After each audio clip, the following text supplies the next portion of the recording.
నమస్కారం ఘంటారావానికి స్వాగతం. ముందుగా ప్రధాన అంశాలు. పెట్టుబడుల ప్రోత్సాహక మండలి కీలక సమావేశం. కొత్తగా 31,000 కోట్ల ప్రతిపాదనలకు ఆమోదం.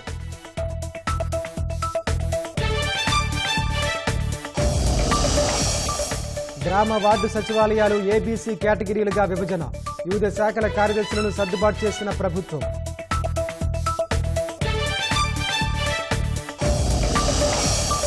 అసభ్య వ్యాఖ్యల విషయంలో సొంత పార్టీ వాళ్లను వదలని టీడీపీ. వైఎస్ భారతిపై అనుచితంగా మాట్లాడిన చేబ్రోలు కిరణ్ అరెస్ట్.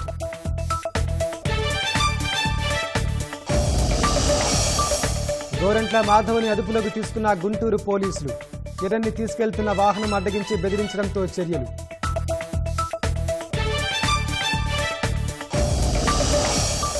పరారీలో ఉన్న కాకాని గోవర్ధన్ రెడ్డిపై పోలీసుల లుకౌట్ నోటీసులు.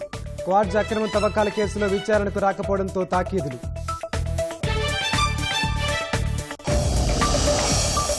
వైసీపీ నేత తోబిరెడ్డి ప్రకాష్ రెడ్డిపై రామగిరి పిఎస్లో కేసు. జగన్ పర్యటన వేళ కార్యకర్తలను రెచ్చగొట్టినట్లు నిర్ధారణ.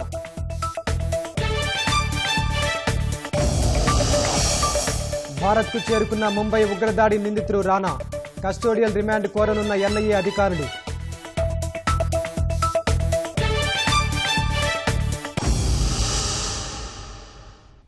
ఐటీ కంపెనీలకు నామమాత్రపు ధరకే భూ కేటాయింపుల ప్రతిపాదనకు స్టేట్ ఇన్వెస్ట్మెంట్ ప్రమోషన్ బోర్డు ఆమోదం తెలిపింది. సచివాలయంలో ముఖ్యమంత్రి చంద్రబాబు అధ్యక్షతన జరిగిన 5వ ఎస్ఐపిబి సమావేశంలో ఈ మేరకు నిర్ణయం తీసుకున్నారు. కొత్త పరిశ్రమల ఏర్పాటుపై భేటీలో చర్చించారు. ఒప్పందం చేసుకున్న పరిశ్రమలు ఉత్పత్తి మొదలు పెడితేనే లక్ష్యాన్ని చేరుకున్నట్లని సమావేశంలో సీఎం చంద్రబాబు అన్నారు. పెట్టుబడుల సాధన ఫలితాలు క్షేత్రస్థాయిలో కనిపించాలన్నారు. ఉద్యోగాలు పొందిన వారి వివరాలతో త్వరలో పోర్టల్ ఏర్పాటు చేయాలని సూచించారు. కొత్తగా 31,167 కోట్ల పెట్టుబడులకు ఎస్ఐపిబి ఆమోదం తెలిపినట్లు చెప్పారు. వీటి వల్ల 32,633 ఉద్యోగాలు వస్తాయని వెల్లడించారు. గత ప్రభుత్వ హయాంలో 5 ఏళ్ల కాలంలో 5 సమావేశాలు మాత్రమే నిర్వహించారన్నారు. కూటమి ప్రభుత్వంలో 11 నెలల్లోనే 5 సమావేశాలు జరిపినట్లు చెప్పారు. ఎస్ఐపిబి ఆమోదించిన అంశాలపై ఈ నెల 16న జరిగే కేబినెట్ భేటీలో చర్చించనున్నారు.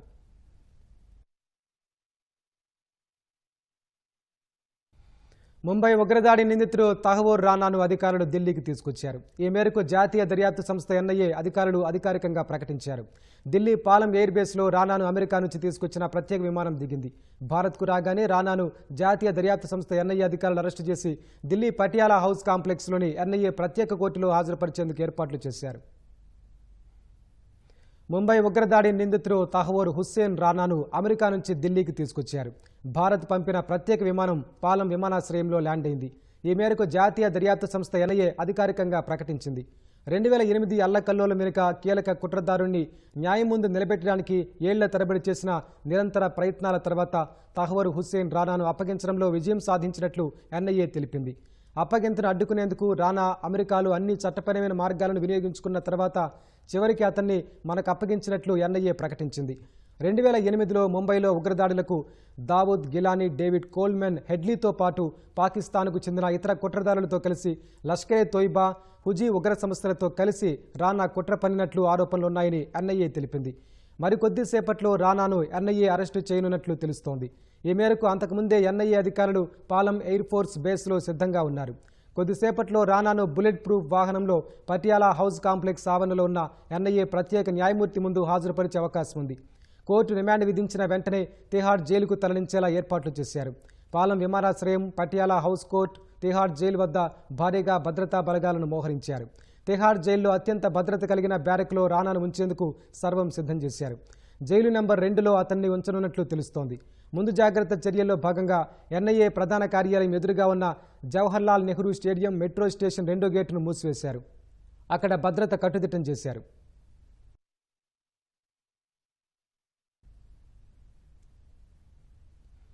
తహవూర్ రానా అప్పగింత నేపథ్యంలో ముంబై దాడుల కేసులో పటిష్టమైన వాదనలు వినిపించేందుకు కేంద్ర హోంశాఖ పటిష్టమైన న్యాయవాద బృందాన్ని సిద్ధం చేసింది.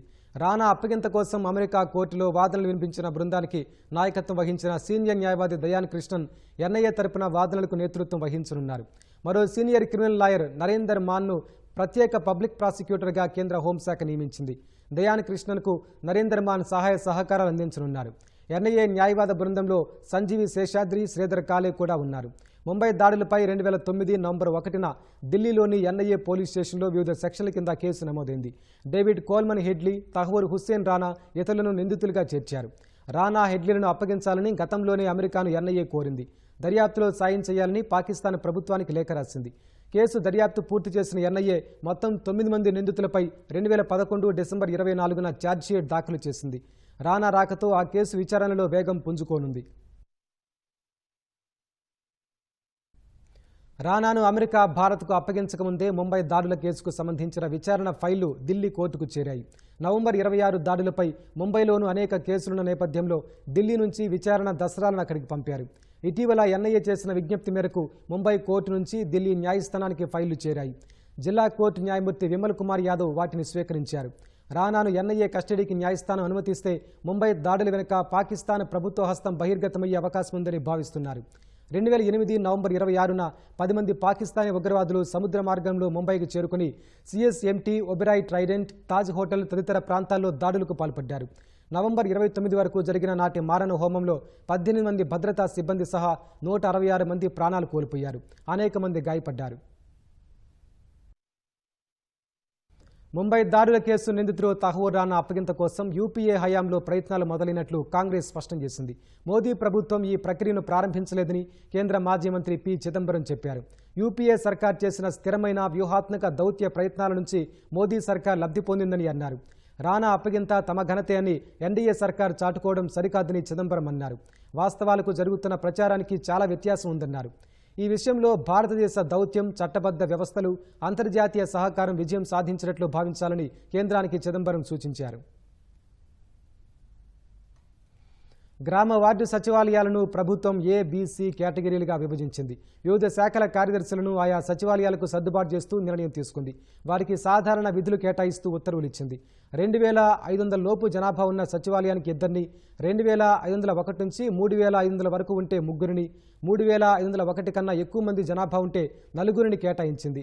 రియల్ టైంలో పౌర సేవలు అందించడంతో పాటు 2047 స్వర్ణాంధ్ర లక్ష్యాల సాధనకు వీలుగా విధులు కేటాయించింది. ఏబీసీ కేటగిరీల వారీగా గ్రామ వార్డు సచివాలయాల్లో పంచాయతీ కార్యదర్శి, digital assistant, welfare education assistant, మహిళా పోలీసులు ఉండనున్నారు. సోషల్ మీడియాలో అనుచిత వ్యాఖ్యల విషయంలో సొంత పార్టీ కార్యకర్తలను టీడీపీ ఉపేక్షించడం లేదు. ఎవరు నోరు జారినా తప్పేనని మాటలో చెప్పడమే కాకుండా చేతల్లో కూడా చేసి చూపిస్తోంది. వైఎస్ భారతిపై అనుచిత వ్యాఖ్యలు చేసిన ఐటీడీపీ కార్యకర్త చేబ్రోలు కిరణ్ను పార్టీ నుంచి సస్పెండ్ చేసింది. అతనిపై కేసు నమోదు చేసి తగు చర్యలు తీసుకోవాలని పోలీసులను కోరింది. ఆ మేరకు పోలీసులు కిరణ్పై కేసు నమోదు చేశారు. కిరణ్ హైదరాబాద్ నుంచి ఓ వాహనంలో వస్తున్నారనే సమాచారంతో మంగళగిరి గ్రామీణ పోలీసులు ఇబ్రహీంపట్నం వద్ద అదుపులోకి తీసుకుని స్టేషన్కు తరలించారు. గతంలో రిషికొండ ప్యాలెస్పై తాను చేసిన వ్యాఖ్యలు సామాజిక మాధ్యమాల్లో వైరల్ కావడంతో తనకు మంచి గుర్తింపు లభించిందని, మళ్లీ అలాంటి గుర్తింపు వస్తుందనే ఉద్దేశంతో ఇలాంటి వ్యాఖ్యలు చేసినట్లు కిరణ్ పోలీసులకు చెప్పినట్లు విశ్వసనీయ వర్గాల ద్వారా తెలిసింది. కేవలం గుర్తింపు కోసమే తాను వ్యాఖ్యలు చేశానని, ఇందులో ఎవరి ప్రమేయమూ లేదని స్పష్టం చేసినట్లు సమాచారం. అంతకుముందు వైఎస్ భారతిని కిరణ్ క్షమాపణలు కోరాడు. నేను అన్నమాట చాలా తప్పు. మీ భారతి గారు కాళ్ళు పట్టుకొని నేను ఒక ఆడ వారి గురించి ఇలాగ మాట్లాడటం నా తప్పు. దయచేసి మీ కాళ్ళు పట్టుకుని నేనైతే క్షమించండి. నేనైతే క్షణికావేశంలో ఈ మాట అనాల్సి వచ్చింది. నేనైతే ఇంకనైతే వీడియోలు చేయదలుచుకోలేదు. నేను చేసిన పొరపాటు జీవితంలో ఇంకా నేనైతే చేయదలుచుకోలేదు. అమ్మ క్షమించు భారతి గారు. వైసీపీ నేత హిందూపురం మాజీ ఎంపీ గోరంట్ల మాధవ్ను గుంటూరు పోలీసులు అదుపులోకి తీసుకున్నారు. వైఎస్ భారతిపై అనుచిత వ్యాఖ్యలు చేసిన చేబ్రోల కిరణ్ను పోలీసులు అరెస్టు చేసి మంగళగిరి నుంచి గుంటూరు తీసుకెళ్తున్న సమయంలో మాధవ్ అడ్డుకున్నారు. పోలీసు వాహనంలో ఉన్న కిరణ్పై దాడి చేసేందుకు ప్రయత్నించారు. పోలీసులు వారించినా వినిపించుకోలేదు. మాధవ్ నుంచి కిరణ్ను తప్పించిన పోలీసులు గుంటూరు జిల్లా ఎస్పీ కార్యాలయానికి తరలించారు. మాధవ్ పోలీసుల వాహనాన్ని వెంబడించారు. గుంటూరు జిల్లా ఎస్పీ కార్యాలయం వద్ద కూడా హంగామా సృష్టించారు. కిరణ్ను తనకు అప్పగిస్తే అంతు చూస్తానని బెదిరించారు. ఈ సందర్భంగా పోలీసులతో పెనుగులాట జరిగింది. పోలీసులు గోరంట్ల మాధవ్ను అదుపులోకి తీసుకున్నారు. జిల్లా ఎస్పీ కార్యాలయంలోని ఓ గదిలోకి మాధవ్ను తీసుకెళ్లారు. ఆ తర్వాత పోలీస్ వాహనంలో మాధవ్ను తరలించారు. ఈ వ్యవహారాన్ని పోలీసులు సీరియస్గా తీసుకున్నారు. ఆయనపై కేసు నమోదు చేసి అరెస్టు చేసే అవకాశం ఉంది. క్వార్జ్ అక్రమ తవ్వకాల కేసులో పోలీసు విచారణకు రాకుండా పరారీలో ఉన్న మాజీ మంత్రి వైసీపీ నేత కాకాని గోవర్ధన్ రెడ్డిపై పోలీసులు లుకౌట్ నోటీసులు జారీ చేశారు. కాకాని దేశం విడిచి వెళ్లకుండా అన్ని ఎయిర్పోర్టులు సీపోర్టులకు పోలీసులు లుకౌట్ నోటీసులు జారీ చేశారు. విచారణకు రావాలని కాకానికి ఇప్పటికే 3 సార్లు నోటీసులు ఇచ్చినా ఆయన హాజరు కాకుండా అజ్ఞాతంలో గడుపుతున్నారు. 12 రోజులుగా పరారీలో ఉన్న కాకానితో పాటు మరో 4 నిందితుల కోసం ఎస్పీ కృష్ణకాంత్ నేతృత్వంలో 6 బృందాలు హైదరాబాద్, బెంగళూరు, చెన్నై ప్రాంతాల్లో ముమ్మరంగా గాలిస్తున్నాయి. కాకాని ముందస్తు బెయిల్ పిటిషన్ కూడా హైకోర్టు తిరస్కరించింది. ఈ కేసులో కాకాని నేరంపై ప్రాథమిక ఆధారాలు కనబడుతున్నాయని వ్యాఖ్యానించింది. క్వార్జ్ అక్రమ తవ్వకాల కేసులో అరెస్టు తప్పదని ముందే గ్రహించిన కాకాని ఎవరికీ కనిపించకుండా తిరుగుతున్నారు. కాకాని తన అనుచరుల ద్వారా విదేశాలకు కోట్ల రూపాయల విలువైన క్వార్జ్ ఎగుమతి చేశారని ఫిర్యాదులపై కేసులు నమోదయ్యాయి. వైసీపీ నేత మాజీ ఎమ్మెల్యే తోపుదుర్తి ప్రకాష్ రెడ్డిపై శ్రీ సత్యసాయి జిల్లా రామగిరి పోలీస్ స్టేషన్లో కేసు నమోదైంది. జగన్ పర్యటనలో హెలికాప్టర్ వద్ద కార్యకర్తల తోపులాటలో గాయపడిన కానిస్టేబుల్ ఫిర్యాదు మేరకు కేసు నమోదు చేశారు. జగన్ దిగకముందే కార్యకర్తలు దూసుకొచ్చి హెలికాప్టర్ను చుట్టుముట్టినట్లు కానిస్టేబుల్ తన ఫిర్యాదులో పేర్కొన్నారు. హెలిప్యాడ్ చుట్టూ బారికేడ్ల ఏర్పాటులో తోపుదుర్తి నిర్లక్ష్యంగా వ్యవహరించారని, కార్యకర్తలను అడ్డుకుంటుంటే పోలీసులపై తోపుదుర్తి దుర్భాషలాడారని ఫిర్యాదులో పేర్కొన్నారు. దీనిపై విచారణ జరిపిన పోలీసులకు హెలిప్యాడ్ వద్ద కార్యకర్తలను తోపుదుర్తి రెచ్చగొట్టినట్లు నిర్ధారణ అయింది. తర్వాత జరిగే గొడవలను భద్రతా వైఫల్యంగా చూపాలని కార్యకర్తలను తోపుదుర్తి ప్రకాష్ రెడ్డి రెచ్చగొట్టినట్లు తేలింది. ఈ ఘటనలో తోపుదుర్తి ప్రకాష్ రెడ్డితో పాటు మరికొందరిపై పలు సెక్షన్ల కింద పోలీసులు కేసు నమోదు చేశారు. వైసీపీ నేత కారుమూరి నాగేశ్వరరావుపై గుంటూరులో కేసు నమోదైంది. మళ్లీ వైసీపీ అధికారంలోకి వచ్చాక గుంటూరు ఈ వైపు ఉన్న వారిని ఇంట్లో నుంచి లాగి కొడతాం, గుంటూరు అవతల వారిని అడ్డంగా నరికే పారేస్తామంటూ 2 రోజుల క్రితం ఆయన రెచ్చగొట్టి వ్యాఖ్యలు చేశారు. దీంతో కారుమూరిపై టీడీపీ నేతలు కనపర్తి శ్రీనివాస్ సహా పలువురు నేతలు గుంటూరు పశ్చిమ డీఎస్పీకి ఫిర్యాదు చేశారు. ఈ ఫిర్యాదును నగరంపాలెం ఠాణాకు పంపగా వారు కేసు నమోదు చేశారు. త్వరలో కారుమూరిని విచారణకు పిలిచే అవకాశం ఉంది. అధికారం ఉందని విర్రవేగితే ప్రజలు దేవుడు మొట్టికాయలు వేస్తారని వైసీపీ అధినేత జగన్ వ్యాఖ్యానించారు. వచ్చే ఎన్నికల్లో తెలుగుదేశం సింగిల్ డిజిట్కు పరిమితం అవుతుందని జోస్యం చెప్పారు. తాడేపల్లిలో ఉమ్మడి కర్నూలు జిల్లా నేతలతో సమావేశమైన జగన్ మళ్లీ అధికారంలోకి వస్తే కార్యకర్తలను ఆదుకుంటామని చెప్పారు.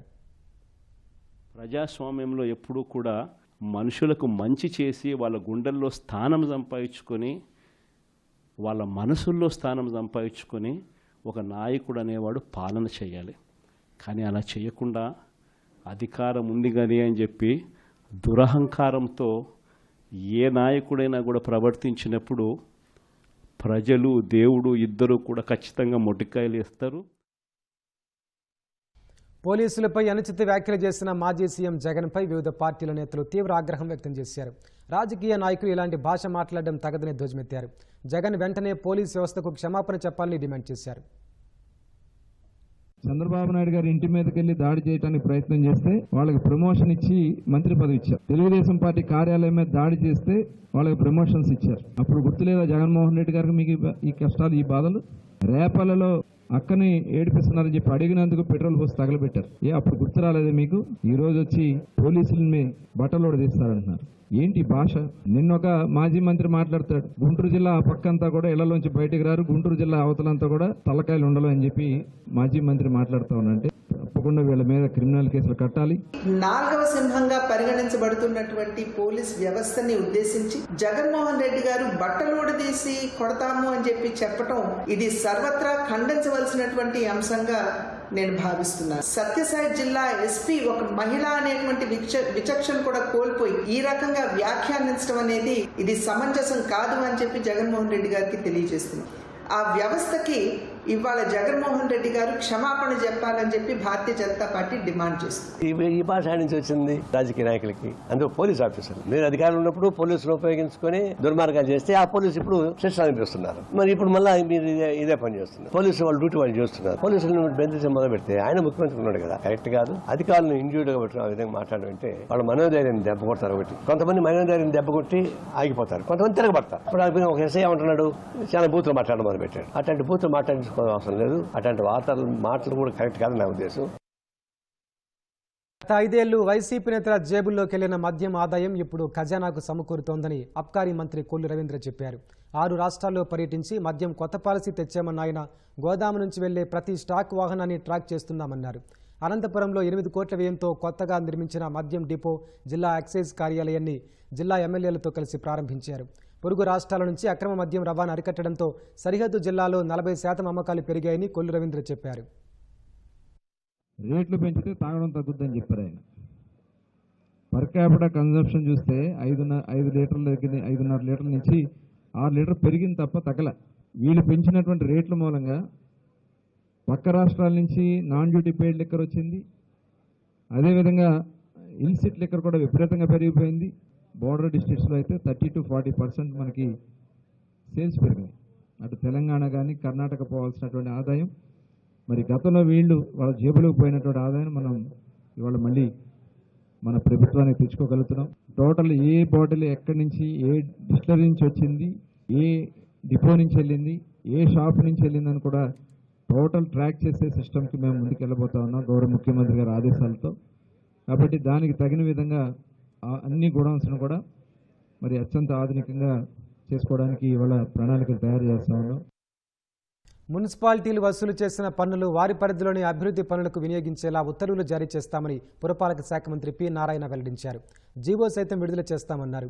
ఈ విషయంపై ముఖ్యమంత్రి చంద్రబాబుతో చర్చించి ఒప్పించామన్నారు. పేదలను ఇబ్బంది పెట్టకుండా పన్నులు వసూలు చేయాలని ఆదేశించారు. మున్సిపల్ శాఖపై ప్రజల్లో సంతృప్తి శాతం పెరిగేలా కమిషనర్లు పనిచేయాలని సూచించారు. పారిశుద్ధ్యం, తాగునీరు, వీధి దీపాలు, రోడ్లకు మొదటి ప్రాధాన్యత ఇవ్వాలన్నారు. విజయవాడలో స్కూల్ ఆఫ్ ప్లానింగ్ అండ్ ఆర్కిటెక్చర్లో మున్సిపల్ కమిషనర్ల రాష్ట్ర స్థాయి వర్క్షాప్ జరిగింది. ఈ కార్యక్రమానికి ముఖ్య అతిథిగా మంత్రి నారాయణ, ఉన్నతాధికారులు హాజరయ్యారు. వేసవి కాలంలో మహిళలు తాగునీటి కోసం బిందెలతో రోడ్లపైకి వచ్చే పరిస్థితి తీసుకురాకుండా ముందస్తు జాగ్రత్తలు తీసుకోవాలని కోరారు. 14 నుంచి 19 దాకా ఇదే శాఖలో నేను మంత్రిగా ఉంటే ఒక్క సంవత్సరం కూడా ట్యాక్సులు పెంచలా. 5 సంవత్సరాల్లో ఏ ఒక్క సంవత్సరం కూడా ట్యాక్సులు పెంచలా. కానీ లీకేజీలు అరికట్టాం. ఎవరైతే ట్యాక్సులు కట్టలేదో వాళ్ళందరి దగ్గర కట్టించాం. దానివల్ల 700 కోట్లు పెరిగింది. ఎప్పుడైతే అది పెరిగిందో ఇంకా అసలు 5 సంవత్సరాలు నేను ఒక్క పైసా పెంచలా. కాబట్టి పబ్లిక్ మనం ఇచ్చే సర్వీస్ వాడుకునేటప్పుడు కట్టాల్సిన బాధ్యత ఉంది. అటువంటిప్పుడు పేదలు నిరుపేదలు ఇబ్బంది పెట్టద్దు. అది కూడా కొద్దిగా జాగ్రత్తగా బ్యాలెన్స్డ్గా టైం ఇస్తూ చేయండి. Solid waste, liquid waste, drinking water, ఆ తర్వాత లైట్స్, రోడ్స్, వీటికి నేను స్వచ్ఛ ఆంధ్ర నుంచి కూడా కాంపాక్టర్స్, స్వీపింగ్ మిషన్స్ అరేంజ్ చేస్తున్నాం. అది ఒకటి చూడండి. ఏప్రిల్ నుంచి మున్సిపాలిటీలో వచ్చే కలెక్షన్ మీరే వాడుకునేటట్టుగా సూచన ఇవ్వడం జరిగింది. మినిస్టర్ గారు, ముఖ్యమంత్రి గారిని ఒప్పించి అది ఆల్రెడీ ఆర్డర్ ఇచ్చాం. కానీ ఇది జరగాలంటే ఇంకా ప్రాపర్టీ ట్యాక్స్ పెరగాల్సిన అవసరం ఉంది. 4600 కోట్ల అరియర్స్ ప్లస్ డిమాండ్ మనకు ఉంటుంది. ఇది ఈ సంవత్సరం ఇప్పటి నుంచే స్టార్ట్ చేసుకోండి. చివరిలో మార్చి నెలలో కాదు, ఈ ఏప్రిల్ నెల నుంచే స్టార్ట్ చేసుకుంటే హై పర్సెంట్, అంటే ఇప్పుడు 49 ఉంది, 80కి తీసుకురావాలి. ప్రతి ఒక్క కమిషనర్ కూడా ఖచ్చితంగా నా సిటీ దేశంలోనే ఈ అంశాల్లో మొట్టమొదటి స్థానంలో ఉండాలనే పట్టుదలతో పనిచేస్తే ఖచ్చితంగా మన నగరాల్లో ఖచ్చితంగా ఈ మార్పులు రావాలి. గండికోటకు యునెస్కోలో చోటు కోసం సాధ్యాసాధ్యాలపై అధికారులు చర్చించారు.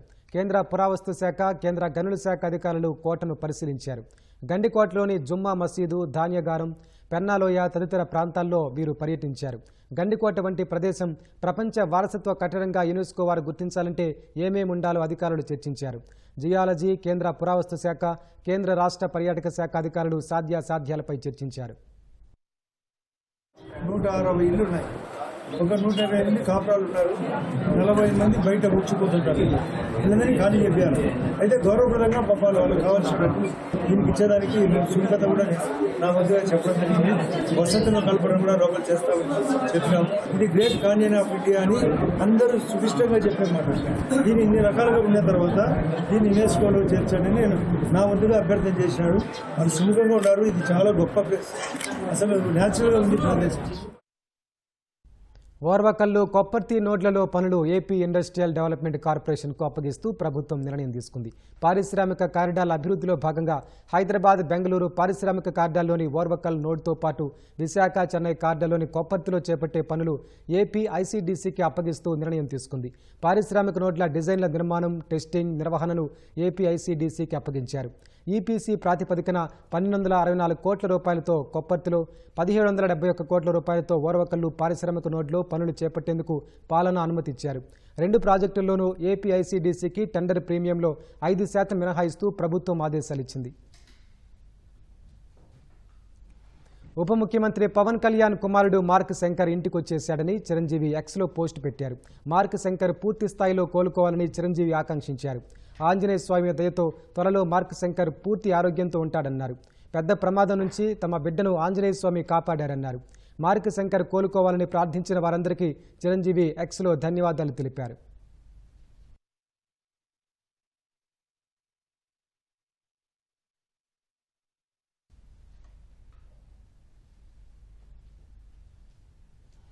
ఆర్టిఫిషియల్ ఇంటెలిజెన్స్ ఏఐ రాకతో సంప్రదాయ యుద్ధాలు చేసుకునే కాలం పోయి సాంకేతిక యుద్ధాలు చేసుకునే కాలం వచ్చిందని రక్షణ మంత్రి రాజ్నాథ్ సింగ్ అన్నారు. రాజకీయ సైనిక లక్ష్యాలను సాధించుకునేందుకు కొన్ని దేశాలు సైబర్ దాడులను సాధనాలుగా వినియోగిస్తున్నాయని చెప్పారు.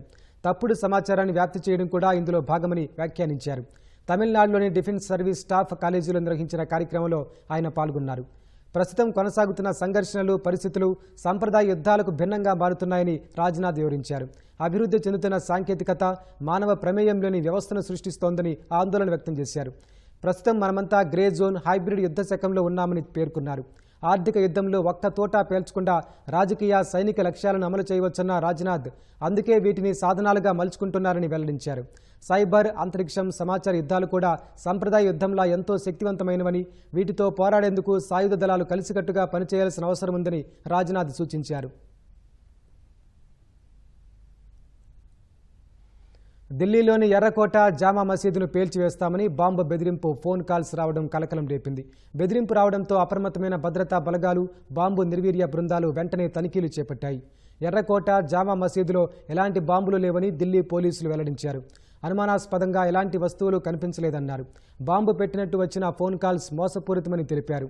గతంలోనూ ఢిల్లీలోని తమిళనాడు భవన్తో పాటు చారిత్రక భవనాలను పేల్చివేస్తామని ఈ తరహా ఫోన్ కాల్స్ వచ్చాయి.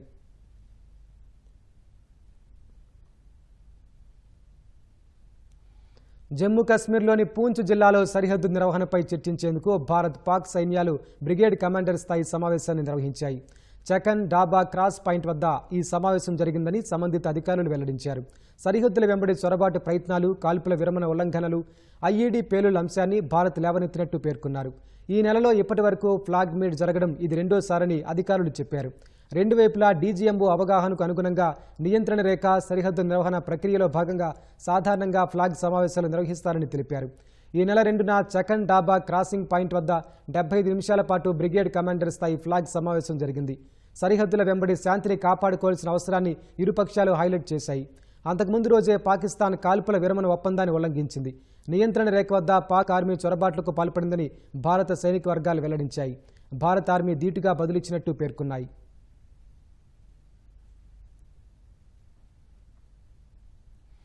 నెలసరి వచ్చిన విద్యార్థినితో తరగతి బయట పరీక్ష రాయించిన అమానవీయ ఘటన తమిళనాడులో చోటు చేసుకుంది. కోయంబత్తూరులోని ఓ ప్రైవేటు పాఠశాలలో 8వ తరగతి చదువుతున్న విద్యార్థినికి ఏప్రిల్ 5న తొలిసారి ఋతుక్రమం మొదలైంది. 2 రోజుల తర్వాత ఫైనల్ పరీక్షలు రాసేందుకు విద్యార్థిని పాఠశాలకు వచ్చింది. ఆ సమయంలో ఉపాధ్యాయులు ఆమెను తరగతి గదిలోకి అనుమతించకపోగా బయటే కూర్చోబెట్టి పరీక్ష రాయించారు. ఈ విషయాన్ని ఇంటికెళ్లాక ఆ అమ్మాయి తన తల్లికి చెప్పింది. ఆ మరుసటి రోజు బాలిక తల్లి వెళ్లి చూడగా అప్పుడు కూడా విద్యార్థిని తరగతి బయటే కూర్చుని పరీక్ష రాస్తూ కనిపించింది. ఈ ఘటనను వీడియో తీసిన బాలిక తల్లి విద్యాశాఖ అధికారులకు ఫిర్యాదు చేశారు. ఈ వ్యవహారంపై స్పందించిన తమిళనాడు విద్యాశాఖ మంత్రి అన్బిల్ మహేష్ ఆ పాఠశాల ప్రిన్సిపల్ని సస్పెండ్ చేసినట్లు తెలిపారు. విద్యార్థులపై ఏ రకమైన వివక్ష చూపించినా సహించబోమని స్పష్టం చేశారు.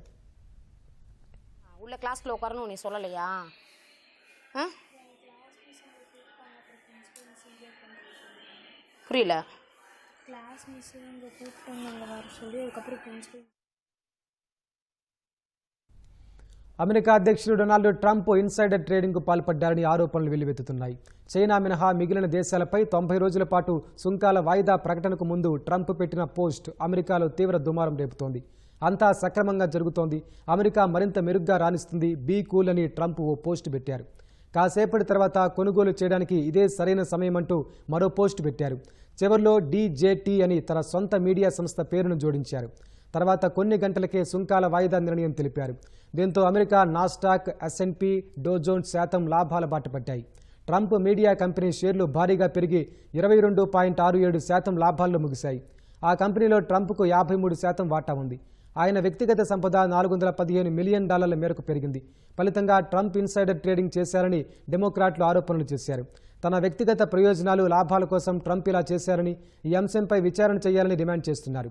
అయితే ట్రంప్ పోస్టుతో ఆయన సంస్థలతో పాటు మదుపరులు భారీగా లాభపడ్డారని తెలుస్తోంది. అమెరికా అధ్యక్షుడు డొనాల్డ్ ట్రంప్ టారిఫ్లను 90 రోజులు వాయిదా వేయడంతో ఆసియా, ఐరోపా మార్కెట్లు మళ్లీ లాభాల్లోకి దూసుకెళ్లాయి. జపాన్ నిక్కీ 9.1% పెరిగింది. దక్షిణ కొరియా కోస్పీ 6.6%, హాంకాంగ్ హాంగ్సెంగ్ 2.6% పెరిగాయి. Australia S&P 4.5% ఎగబాకింది. చైనాపై 125% సుంకాలు అమల్లోకి తెస్తామని ట్రంప్ ప్రకటించినప్పటికీ ఆ దేశ స్టాక్ మార్కెట్లు పెరిగాయి. షాంఘై స్టాక్ ఎక్స్చేంజ్ 1.1% పెరిగింది. జర్మనీ DAX ఆరంభంలోనే 8% పెరగ్గా లండన్, ప్యారిస్ స్టాక్ ఎక్స్చేంజీలు 6%కు పైగా వృద్ధి చెందాయి.